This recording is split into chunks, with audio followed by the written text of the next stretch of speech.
Sarah Thompson's day had started like any other Tuesday at Memorial Hospital. As one of the few black female pediatric surgeons in the city, she had spent 14 hours performing emergency surgery on a 6-year-old boy involved in a car accident. The surgery was successful, and now, at 11:30 p.m., she was finally driving home in her black Mercedes E-Class, looking forward to seeing her husband Marcus. The roads were quiet in this suburban area, with only a few cars passing by. Sarah kept her speed exactly at the limit, a habit she had developed over years of being extra cautious while driving. The soft jazz playing on her car stereo helped calm her tired mind as streetlights cast orange glows across her dark blue scrubs. Red and blue lights suddenly flashed in her rearview mirror. Sarah checked her speedometer again. She wasn't speeding. With a small sigh, she did what she had been taught since childhood: turn on the interior lights, keep hands visible on the steering wheel, and pull over slowly to a well-lit area. Officer James Conway watched the Mercedes pull over smoothly. He noticed the car's expensive model and tinted windows, and a sneer crossed his face. Walking up to the driver's side window, his flashlight beam immediately focused on Sarah's face, the light harsh and deliberately aimed at her eyes. "License and registration," Conway barked, not bothering with any greeting. His tone was already aggressive, despite Sarah's complete compliance. "Good evening, officer," Sarah replied calmly, keeping her hands visible.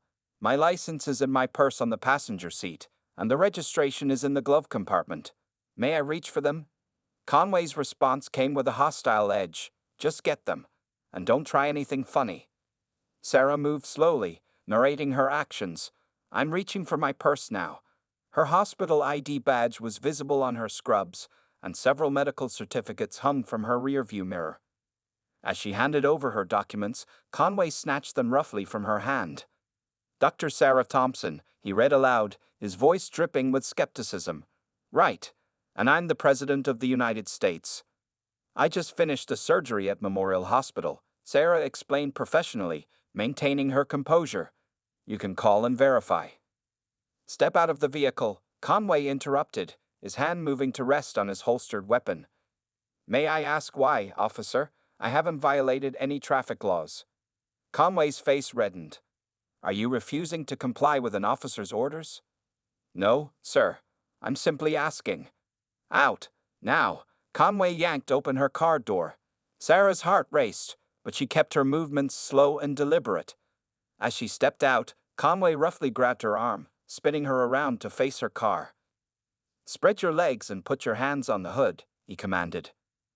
"Officer, this is unnecessary. I'm a surgeon returning from—" "Shut up." Conway pressed her against the car. "You people always have some story. Probably stole this car, didn't you? No way you could afford it otherwise." Sarah's medical certificate swayed in the evening breeze as Conway conducted an aggressive pat-down, far rougher than necessary. Passing cars slowed down to watch, but none stopped.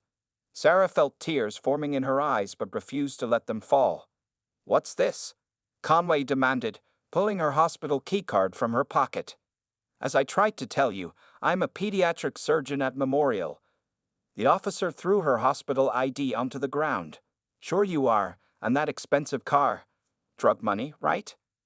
Sarah's phone began ringing inside the car, Marcus's ringtone. He always called to check that you got home safely after late surgeries. "Your drug dealer calling?"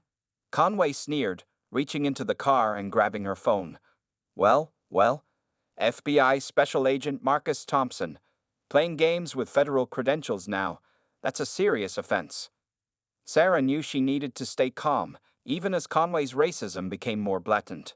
She thought of Marcus, of his training, of what he'd want her to do. Document everything. Remember details. Stay alive. "Officer Conway," she said, reading his nameplate, "I would like to speak with your supervisor." Conway's face twisted with rage. His grip on her arm tightened painfully. "Oh, so now you're threatening me?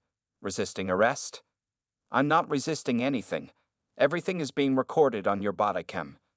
The officer's expression changed for a split second, fear maybe.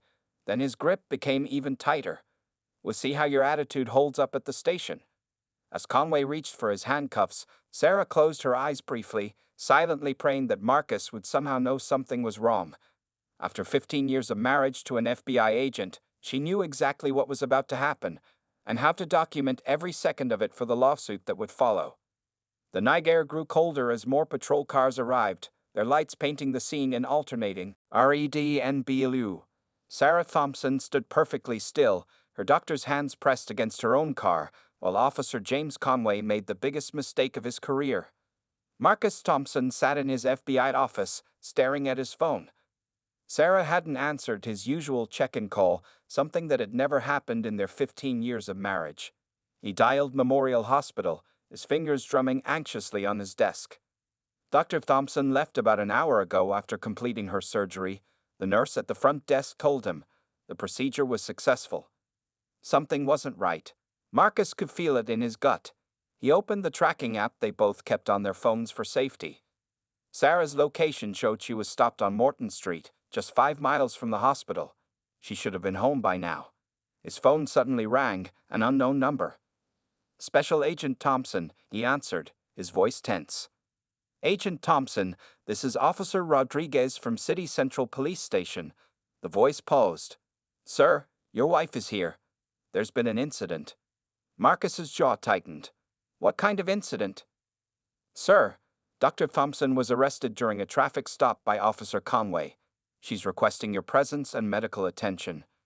Marcus was already grabbing his coat, his FBI badge, and car keys. Medical attention? His voice was dangerously quiet. Put her on the phone. Now. I'm sorry, sir, but this is a direct request from a federal agent. Put her on the phone. There was rustling. Then Sarah's voice came through, steady but strained. Marcus. Sarah, are you hurt? My wrist might be sprained.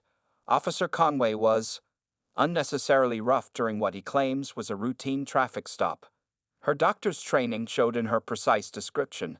He ignored my medical ID, refused to verify my identity, and used excessive force while claiming I was resisting arrest. Marcus was already in his car, lights flashing.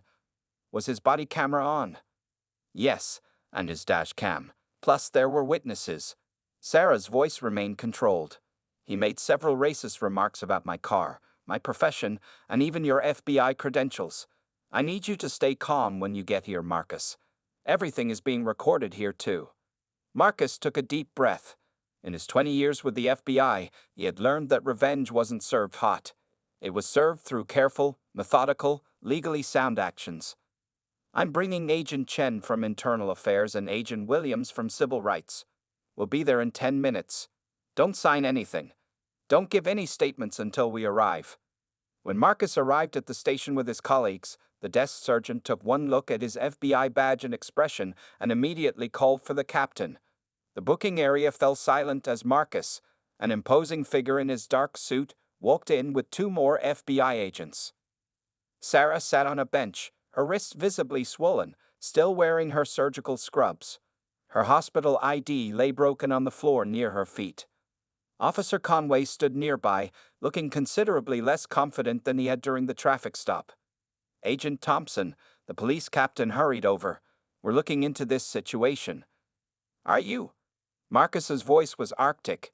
Then you can explain why a respected surgeon, coming from saving a child's life, was arrested without cause. Why she was denied medical attention. Why her hospital ID was destroyed. He turned to Agent Chen. I want all body cam footage secured. All dispatch recordings. Traffic camera footage. Everything. His eyes found Officer Conway, and I want his complete service record. Now. Conway stepped forward, bravado masking his growing fear. Now wait just a minute. Officer Conway, Agent Williams cut in. I suggest you exercise your right to remain silent. You'll need it. The next hour was a whirlwind of activity. Sarah received medical attention for her sprained wrist. Marcus gathered evidence with methodical precision, his FBI training evident in every calculated move. The police captain, seeing the growing storm, placed Conway on immediate administrative leave. As they finally left the station, Sarah touched Marcus's arm. I know that look, she said softly. You're planning something. Marcus helped her into their car, his gentle care for her a stark contrast to his cold demeanor at the station. Not planning, honey. Following procedure, Officer Conway just gave us everything we need to open a federal civil rights investigation, and unlike him, we're going to do this by the book. He started the car, his wedding ring glinting under the streetlights. He thought he was untouchable. He thought the system would protect him. A small, determined smile crossed his face. He was wrong. Sarah looked at her husband, seeing not anger but pure, focused determination. Officer Conway had no idea what he'd started, or how it would end. The following morning, Marcus Thompson sat in his FBI office, surrounded by files and computer screens. His coffee remained untouched as he studied Officer James Conway's service record. Behind him, a whiteboard was already filled with notes, times, and connections. Agent Lisa Chen walked in, carrying a large box of files. "You're not going to believe what we found," she said, placing the box on his desk. "Conway has 17 complaints of racial profiling in the last 3 years alone." Marcus leaned forward. "How many were investigated?" "That's the interesting part," Lisa replied, pulling out several folders. "None. Every single complaint was marked as insufficient evidence and buried. But here's where it gets better, or worse, depending on how you look at it." She spread out several photos on Marcus's desk. They showed different Black and Hispanic drivers being pulled over by Conway, all driving luxury cars. The pattern was impossible to miss. "He targets successful minorities specifically," Marcus said, his voice steady but his eyes hard. "Doctors, lawyers, business owners. People who drive nice cars and wear expensive clothes." "Exactly," Lisa nodded. "And look at this." She opened her laptop and played a dashcam video. "This is from 6 months ago. Another doctor, same scenario as Sarah." Marcus watched the footage, taking detailed notes. His phone buzzed, a text from Sarah saying she was okay and starting her shift at the hospital. Her determination to keep helping others, even with her injured wrist, made him even more focused on his mission. Agent Williams knocked on the doorframe. "Marcus, you need to see this." He entered with a young police officer who looked nervous. "This is Officer Rodriguez," Williams introduced. "He wants to talk about Conway." Rodriguez sat down, fidgeting with his badge. "I've wanted to report Conway for months, but..." He paused, looking around the office. "He's protected. The union rep, Captain Stevens, they all cover for him. He's got dirt on everyone." Marcus recorded the conversation as Rodriguez detailed years of watching Conway's racist behavior. The young officer described how complaints disappeared, how evidence went missing, and how witnesses were intimidated into silence. "Why come forward now?" Marcus asked. Rodriguez straightened up. "Because what he did to your wife, I saw it all. I was there as backup, and I can't sleep at night anymore knowing what we're letting him get away with." For the next 2 hours, Rodriguez provided names, dates, and incidents. Marcus's whiteboard filled up with new connections, revealing a network of corruption that went far beyond one racist cop. By afternoon, Marcus had assembled a task force. FBI agents were conducting interviews across the city, gathering testimony from Conway's previous victims. Many were afraid to speak at first, but hearing that an FBI agent's wife had been attacked gave them courage. Sarah called during her lunch break. "How's it going?" she asked. "We found 17 similar cases," Marcus replied, his voice grim. "All successful minorities, all driving luxury cars. Conway has a system. He pulls them over, tries to provoke them, then claims they were resisting arrest." "Just like he did with me," Sarah said quietly. "Yes, but he made a mistake this time. He didn't just attack an innocent Black woman. He attacked a federal agent's wife who happens to be a respected surgeon, and everything was recorded." Sarah was silent for a moment. "What's your next step?" "We're building an airtight case," Marcus explained, looking at his whiteboard.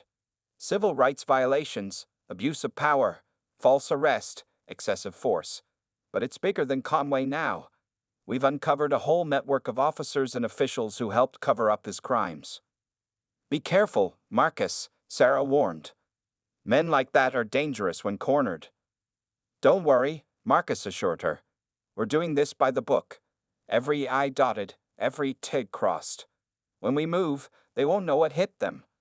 After hanging up, Marcus called a meeting with his task force.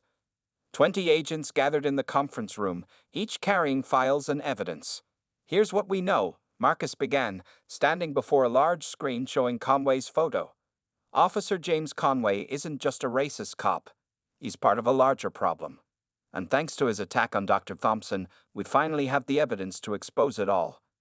He looked around the room, seeing determination on every face. Let's make something very clear. This isn't about revenge. This is about justice. This is about protecting every citizen's civil rights. And this is about making sure no one else faces what Dr. Thompson faced. The investigation was officially underway, and Officer Conway's days of protection were numbered. His badge was about to become his biggest weakness. 2 weeks had passed since Sarah's arrest, and Marcus Thompson's office had transformed into a command center. Maps covered the walls, showing every traffic stop Conway had made in the last 5 years. Red pins marked incidents involving minorities, creating an undeniable pattern of discrimination. Agent Lisa Chen rushed into the office, her face excited. "Marcus, you won't believe what our tech team found," she said, placing her laptop on his desk. Conway thought he'd deleted his body camera footage from the night he arrested Sarah, but we recovered it all. Marcus leaned forward as Lisa played the video. The footage was crystal clear, showing every racist comment, every aggressive action, and most importantly, Conway turning to his partner and saying, "These rich ones always think they're special. Time to teach another one a lesson." "This proves premeditation," Marcus said, making notes. He saw a successful black woman in an expensive car and deliberately escalated the situation. Just then, his phone rang. It was Officer Rodriguez, their insider at the police department. "Agent Thompson, they're trying to destroy evidence," Rodriguez whispered. "Captain Stevens ordered all of Conway's past records to be reviewed and updated. They're deleting complaints right now." Marcus smiled grimly. "Let them try. We already have copies of everything." He turned to Lisa. "Time to execute those warrants." Within an hour, FBI agents descended on the police department's records office. The clerks watched in shock as federal agents seized computers and files. Captain Stevens came running out of his office, his face red with anger. "You have no right," Stevens shouted. "This is a local police matter." Marcus held up the federal warrant. "Actually, Captain, when you and Officer Conway violated my wife's civil rights, it became a federal case. And attempting to destroy evidence." He shook his head. "That's just made everything worse." Across town, Sarah was giving her official statement to the Department of Justice lawyers. Her doctor's precision helped her recall every detail, every word Conway had said. Her medical colleagues had also come forward, providing statements about her character and her dedication to saving lives.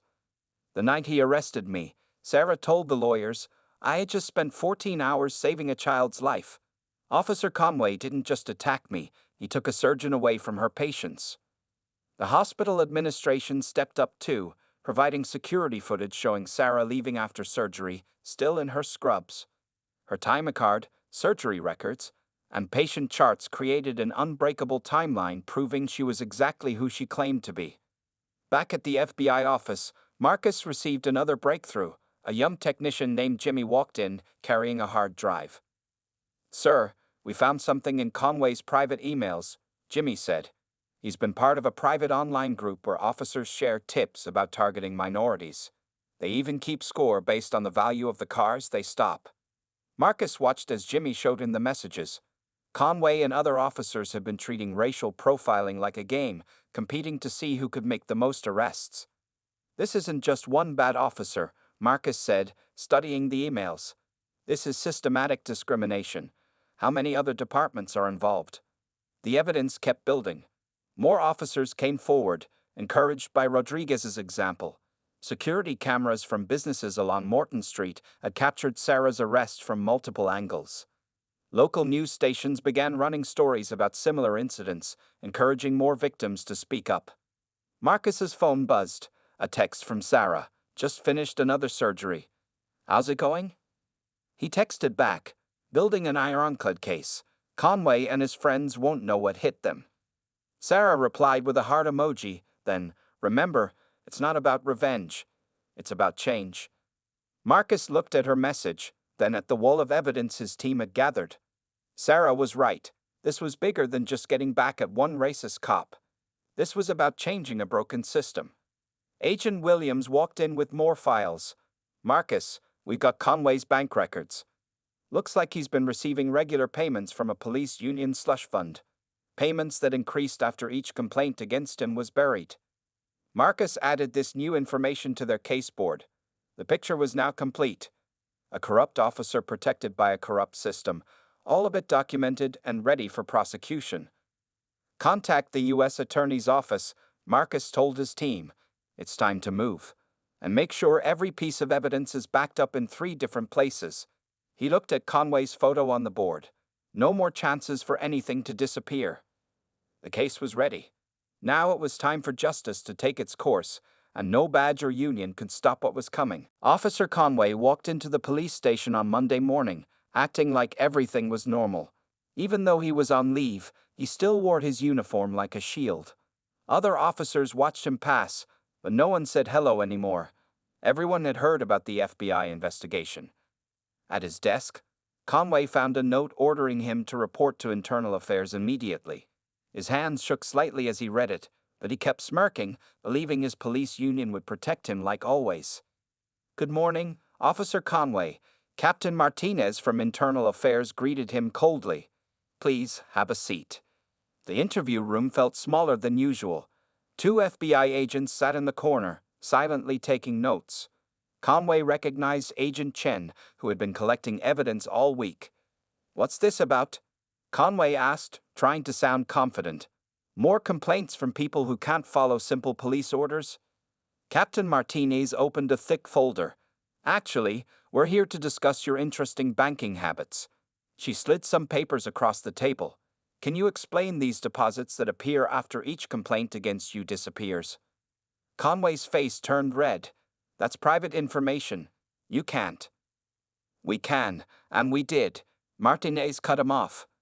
"Federal warrant gives us access to everything. Your bank records, your emails, even those private message boards where you and other officers brag about targeting minority drivers." In the observation room next door, Marcus Thompson watched through the one-way glass. Sarah had just texted him from the hospital. "How's it going?" He replied, "Watch the news tonight. It's all coming down."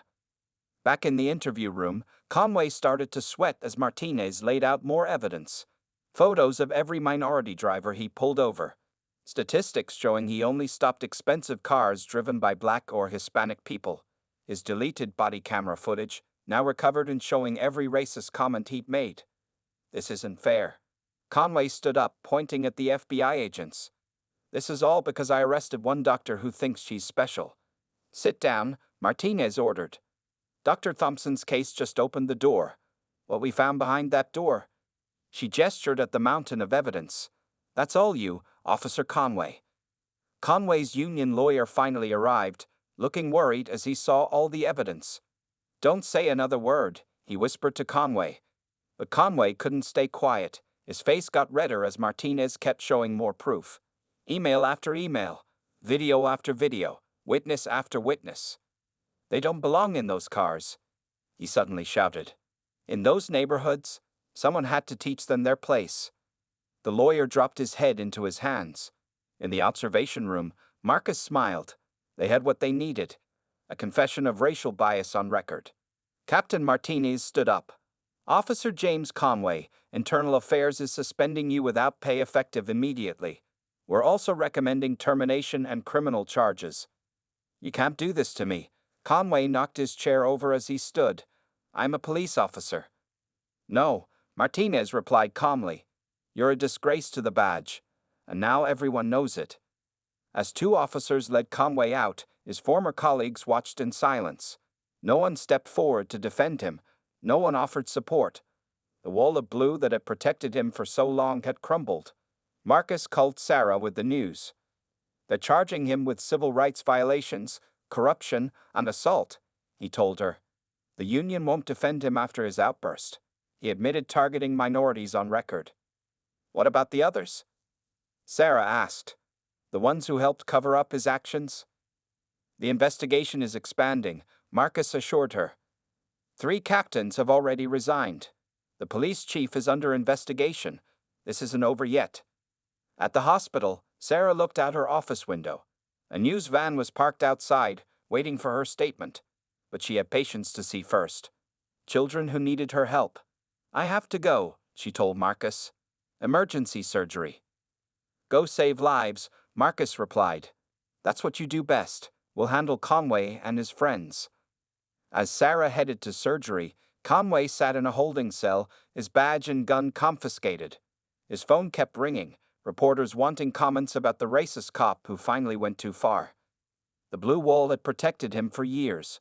But now that wall was gone, and justice was coming fast. All because he picked the wrong target on a quiet Tuesday night. The City Hall press room was packed with reporters, cameras, and concerned citizens. Everyone knew this wasn't going to be a normal press conference.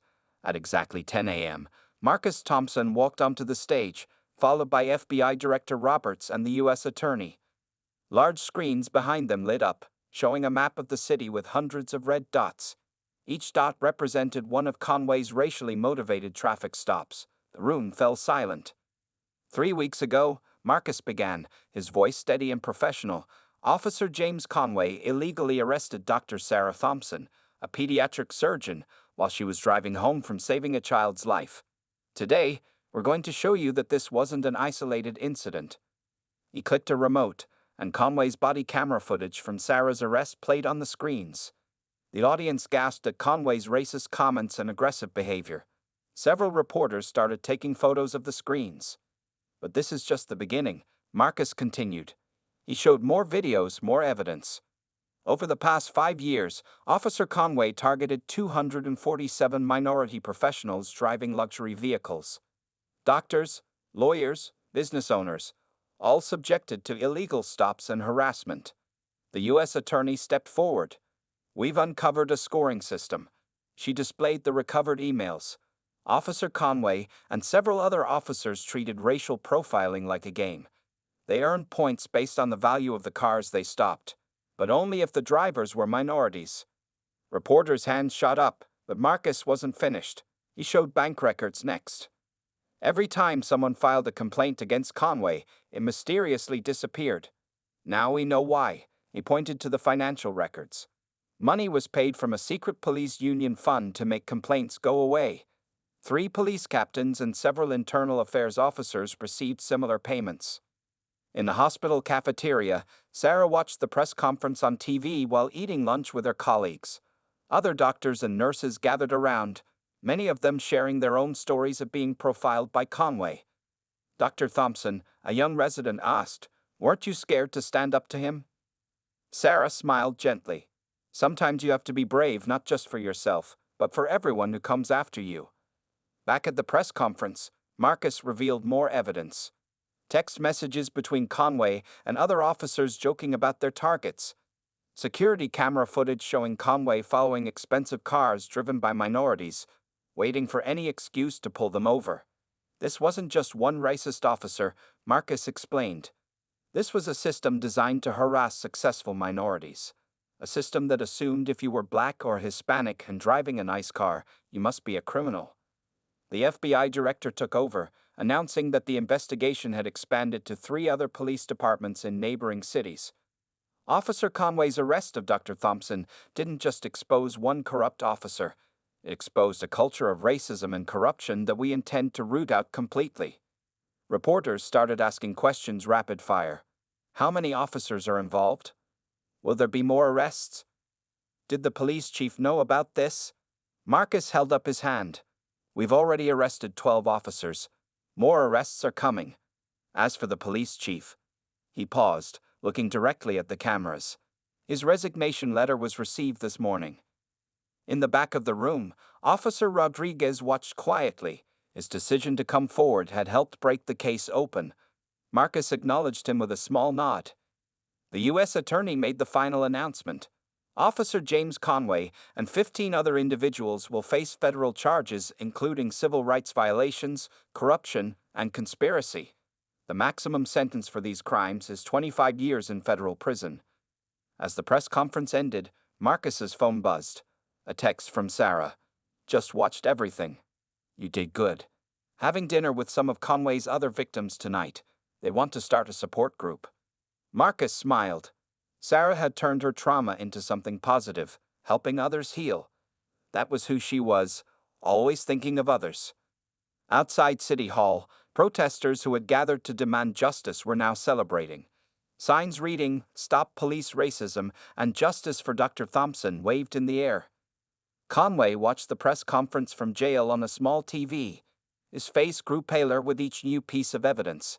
His lawyer had stopped taking his calls. His fellow officers had abandoned him. His perfect system of targeting successful minorities had finally fallen apart. The truth was out, and there was no hiding anymore. What started as one racist traffic stop had exposed years of corruption and discrimination. Change was coming to the police department, whether they were ready or not. The federal courthouse was unusually crowded on a chilly Monday morning. Former Officer James Conway sat at the defendant's table, wearing an orange jumpsuit instead of his police uniform. His arrogant smirk was gone, replaced by a look of fear. Sarah and Marcus Thompson sat in the front row, holding hands. Behind them were dozens of Conway's other victims, doctors, lawyers, business owners, all here to see justice being served. Officer Rodriguez, who had helped expose the corruption, sat with the FBI team. "All rise," the bailiff called out as Judge Maria Rodriguez entered the courtroom. The prosecutor stood, holding a thick folder of evidence. "Your Honor, the United States presents case number 2024 CR 789, the People versus James Conway and 15 co-defendants." Conway looked back at his family's empty seats. No one had come to support him. Even his wife had filed for divorce after learning about his racist scoring game with other officers.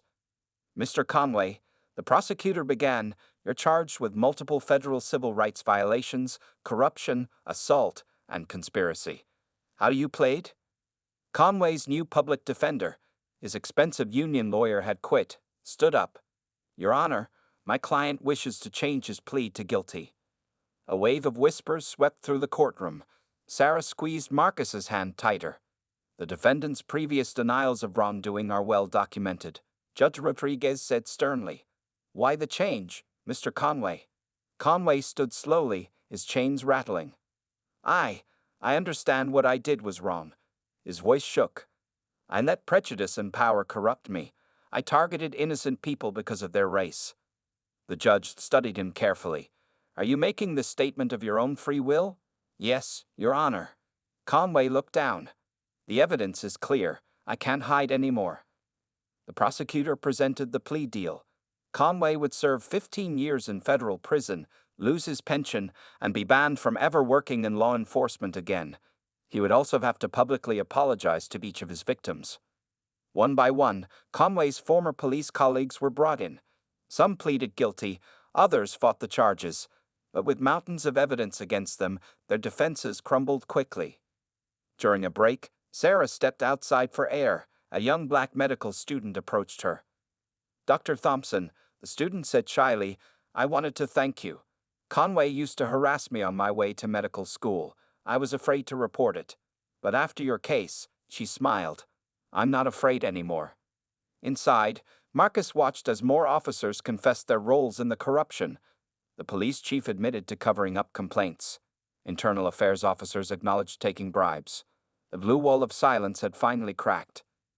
"The department will undergo complete reform," the new police commissioner announced to reporters outside. "Mandatory bias training, community oversight, body cameras that can't be turned off. This will never happen again." When court resumed, Judge Rodriguez addressed Conway directly. "Mr. Conway, you betrayed your badge and the public's trust. You turned police power into a weapon against the very citizens you swore to protect. Worse, you created a system that corrupted other officers and poisoned the entire department." Conway stood for sentencing, trembling slightly. "However," the judge continued, "your guilty plea and cooperation have helped expose widespread corruption. Taking this into account, I accept the plea agreement of 15 years in federal prison." As Conway was led away, he stopped near Sarah. "Dr. Thompson," he said quietly, "I'm sorry. What I did to you, to everyone. I was wrong." Sarah looked at him calmly. "Use these 15 years to learn and change, Mr. Conway. That's all anyone can ask." Outside the courthouse, reporters surrounded Marcus and Sarah. How does it feel to see justice served? One asked. Sarah thought for a moment. This isn't about revenge. It's about making sure no one else faces discrimination and harassment from those meant to protect us. Marcus nodded proudly. His wife had turned a terrible experience into positive change. Already, other police departments across the country were examining their practices, afraid of being the next scandal. That evening, Sarah returned to her hospital rounds while Marcus wrapped up paperwork at the FBI office. Justice had been served, but their work wasn't finished. Sarah's support group for victims of police profiling was growing. Marcus was helping develop new FBI training programs to identify and prevent racial bias in law enforcement. Conway's racist traffic stop had backfired completely. Instead of intimidating one successful black woman, he had sparked a movement for real change in police departments nationwide. His attempt to teach them their place had only proved that justice and equality were everyone's rightful place. 1 year had passed since Conway's sentencing. The city's police department looked very different now. New faces, new policies, and most importantly, new attitudes filled the halls where racism and corruption once ruled. Sarah Thompson stood at a podium in the hospital's main conference room, addressing a group of medical students. Behind her, a large banner read Equal Justice Initiative, 1 year anniversary. What happened to me that night wasn't just about one traffic stop, Sarah explained to the eager faces before her. It was about changing a system that hurt too many people for too long. In the audience, Marcus watched his wife proudly. The past year had brought amazing changes. The support group Sarah started for victims of police profiling had grown into a national organization. They now had offices in 12 cities, helping minorities fight discrimination and rebuild trust with law enforcement. After her speech, a young black resident approached Sarah. Dr. Thompson, your story inspired me to continue medical school when I wanted to quit. Every time I get pulled over now, the officers are professional and respectful. Sarah smiled, remembering how different things used to be. That's because they're being trained properly now, and they know someone's watching. At the FBI office across town, Marcus was meeting with police chiefs from other cities. His team had developed a new training program called Badge of Honor, teaching officers how to serve their communities without bias. Conway's case changed everything, Marcus told them. His prison sentence sent a message. No badge can protect those who abuse their power. News reports showed Conway in prison, where he was serving his 15-year sentence. He had started counseling other officers who were caught profiling minorities, sharing his story as a warning about where hatred and prejudice could lead. The police department had changed dramatically. Body cameras couldn't be turned off now. Every traffic stop was reviewed by a civilian board. Officers received extensive training about racial bias, and the department actively recruited minorities to join the force. Officer Rodriguez, who had helped expose Conway's crimes, was now a captain. He made sure new officers understood the importance of treating everyone with respect, regardless of their race or what car they drove. Remember, he would tell his rookies, Dr. Thompson was saving lives while Conway was destroying them. Which kind of person do you want to be? Sarah's hospital had also made changes. They created special ID cards for medical staff working late shifts. Local police departments had direct lines to verify medical personnel, preventing any more incidents like Sarah's arrest. That evening, Sarah and Marcus hosted a dinner for some of Conway's former victims. The gathering included doctors, lawyers, business owners, successful minorities who had once lived in fear of police harassment. Look at us now, a lawyer named Michael said, raising his glass. Conway wanted to put us in our place. Well, this is our place, successful, strong, and standing together. Everyone nodded in agreement. Through the window, they could see police cars passing by, but nobody felt afraid anymore. The officers inside those cars were part of a new generation, trained to protect and serve everyone equally. Sarah's phone buzzed, a message from the hospital about a young patient. As she read it, she smiled. Remember that little boy whose life I saved the night Conway arrested me? She asked the group. He just got accepted to medical school. He wants to be a surgeon, like the doctor who helped him when he was 6. Marcus squeezed her hand. One act of hate had led to countless acts of love and change. Conway's racism had tried to tear them down, but instead, it had made them stronger. The next morning, Sarah drove to work in her Mercedes, Just like always, a police car passed her, and the officer smiled and waved. No profiling, no harassment, no fear. At the hospital entrance, a plaque had been installed, dedicated to Dr. Sarah Thompson, whose courage changed not just our city, but our nation. But Sarah didn't do it for recognition.